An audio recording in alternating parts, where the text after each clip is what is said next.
Hi dear friends, welcome back my channel one more time.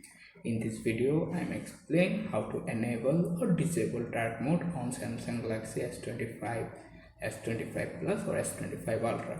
At the same process, most Samsung Galaxy phone model. Now, let's dive right in. First, go to settings. Once you are in settings, scroll down, open the display page. Here you can look at the two options, light mode or dark mode. To activate dark mode, so tap on the dark mode option and automatically turn on dark mode. If you decide to set dark mode as schedule mode, so turn on the schedule mode option and then set your preferred option.